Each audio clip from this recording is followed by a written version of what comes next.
Setelah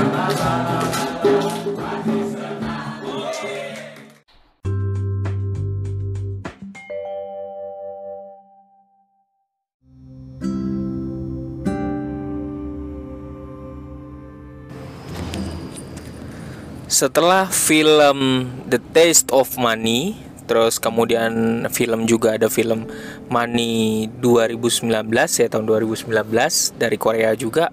Film yang sangat bagus yang gua baru pertama kali excited dan gua ketika nemu di Netflix ialah Squid Game. Nggak nyangka bahwa Squid Game sekarang jadi begitu viralnya dan banyak diomongin orang, kemudian juga banyak di TikTok juga banyak hashtagnya, lalu juga di Instagram juga banyak, dan nggak nyangka banget bahwa Squid Game ini luar biasa banget sampai dipakai sebagai konten. Kalau nggak salah gue nemuin di beberapa media sosial miliknya pers ya, jadi salah satu media lah ya, media cetak gitu ya, juga dipakai ya, khususnya buat menyemarakan ya, buat ikut serta bikin meme ya, di media sosial. Dan yang paling terkejut adalah ketika dipakai oleh Indonesia Stock Exchange sebagai konten. Itu keren menurut gue nggak bilang jelek, dan itu keren banget. Dimana ada salah satu bagian scene yang akhirnya dipotong dan diberi meme gitu, diberi meme dalam bentuk video ya. Lo mau pilih mana, pilih iPhone apa pilih investasi, terus kemudian ternyata salah pilihan gitu. Dan ternyata dipakai juga oleh tempat yang lain. Gue exciting banget.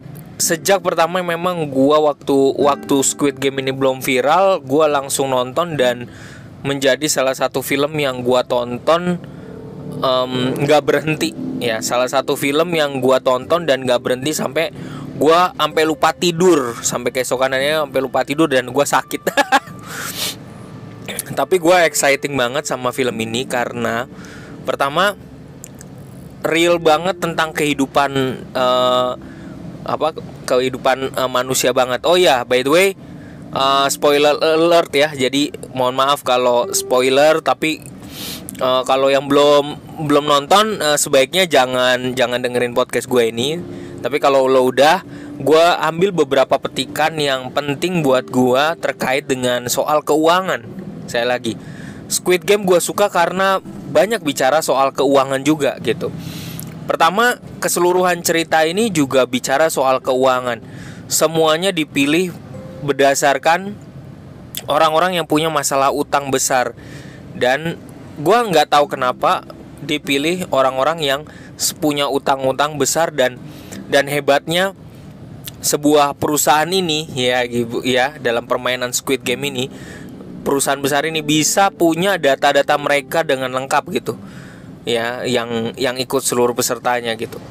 Nah, yang gua kesel adalah ketika para pemainnya itu dianggap waktu di bagian terakhir akhirnya dibuka. Ini kan lo kan sering main pacuan kuda kan gitu. Nah, kurang lebih game ini dianggap sebagai mirip pacuan kuda lah. Tapi menurut gua nggak sama. Kalau pacuan kuda, kudanya setelah kalah pun nggak bakal dihukum atau dipecut atau dibunuh. Tapi kalau dalam permainan ini, orangnya yang kalah itu akhirnya mati gitu. Kenapa? Karena di sana setelah mati nanti ada nilai uang yang akan dibawa, dan itu akan setelah permainan biasanya duit itu akan keluar, karena setiap nyawa itu punya nilainya gitu. Setiap nyawa itu punya nilainya. Jadi memang udah diatur, dan gue waktu awal bingung kenapa kalau ada yang mati duitnya masuk ya gitu, duitnya itu dikumpulin di atas gitu, di alat kayak celengan babi ya, transparan gitu ya. Kenapa ya gitu? Oh ya, ternyata begitu ya. Lucunya ya, simbolnya juga babi gitu, celengan gambarnya babi gitu. Apakah memang sebuah celengan itu mungkin dalam budaya Korea sendiri juga ada simbolnya lebih cocok pakai babi ya. Jadi menggambarkan budaya, karena setahu aku ya memang binatang babi sesuatu yang hal yang biasa di Korea ya gitu. Terus kemudian itu soal uang ya, tadi semuanya punya utang yang sama. Terus kemudian saat gua nonton ini memang gua bawaannya sedih gitu ya, nggak gembira gitu, karena berada dalam rasa putus asa, rasa sedih. Pun kalau misalnya gue sebagai pemenang, gue juga nggak pengen gunain duit itu, karena duit itu adalah hasil dari pengorbanan banyak orang gitu. Dan gue memang sedih menonton film ini.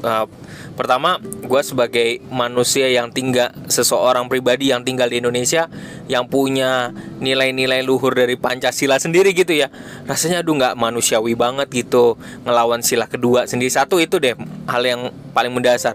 Aduh, gue ini makhluk yang dianggap manusia luhur gitu ya, tapi karena keegoisan dan keinginan ya, karena kita masuk dalam kotak Pandora ya, jadi kayak sebuah permainan dan kita harus menyelesaikannya gitu. Lo nggak bisa keluar dan nggak bisa masuk sembarangan gitu. Jadi lo harus berpacu di situ seperti sebuah pacuan kuda. Nah makanya di sana egoisme diperlihatkan, ketakutan, kemarahan, kegelisahan juga diperlihatkan. Dan lagi-lagi memang kembali kepada yang menarik buat gue, di seling-seling permainan itu diceritakan masalah-masalah soal keuangan yang terjadi di keluarga, soal masalah gaji yang rendah, terus kemudian ya situasi nggak punya uang sama sekali, ada anaknya yang kayak masalah kehidupan itu dimasukkan, diperlihatkan satu persatu. Jangan-jangan dalam Squid Game ini kisah-kisah yang menonjol, kisah-kisah kehidupan yang menonjol di Korea dimasukkan menjadi bagian-bagian penting dalam film Squid Game. Kita memang melihat dalam Squid Game mungkin ini keras, film ini keras, permainannya keras, kemudian ada bunuh-bunuhan segala macam. Tapi mungkin saja sebenarnya pengen diperlihatkan secara banyak juga kan, hidden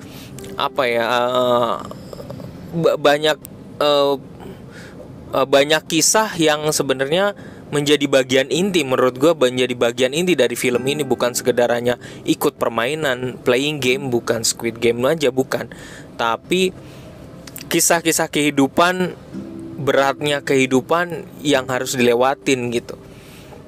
Sampai akhirnya si pemenangnya pun setelah pulang, ibunya tuh meninggal dalam rumah. Dipikirnya anaknya kabur, nggak pulang-pulang, biasanya nemenin.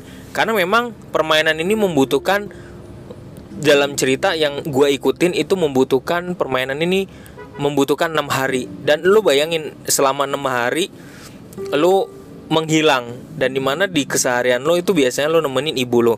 Lalu dalam 6 hari demi mencapai mendapatkan penebusan utang atau dapat uang, lo dengan bermimpi uang, dapat uang banyak, maka lo meninggalkan ibu lo. Lo coba bayangin situasi seperti itu, bukan hal yang mudah juga. Intinya dari film ini cukup menegangkan, tapi sangat menggoda psikologi kita karena berasal dari kehidupan kita, khususnya masalah soal ekonomi. Kembali lagi, tekanan pada masalah ekonomi sangat diperlihatkan dengan jelas banget.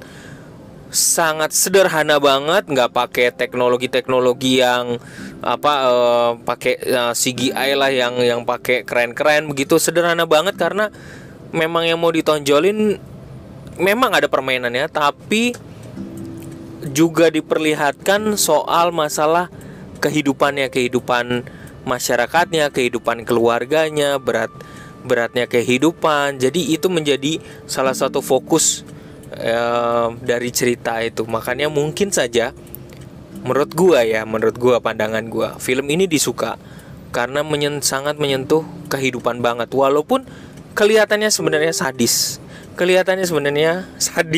karena banyak tembakan, banyak orang yang terbunuh, kalau kalah ya terbunuh, nggak ikutin aturan permainan akhirnya terbunuh. Dan semua jawaban itu ada di bagian akhir. Sekali lagi, semua jawaban dari permainan ini ada di bagian akhir. Selamat menonton buat teman-teman. Sekali lagi, film ini mirip ini adalah salah satu koleksi film buat gue yang bagus banget tentang keuangan selain The Taste of Money dan Money tahun 2019. Salam dari gue, Lembut Tambun.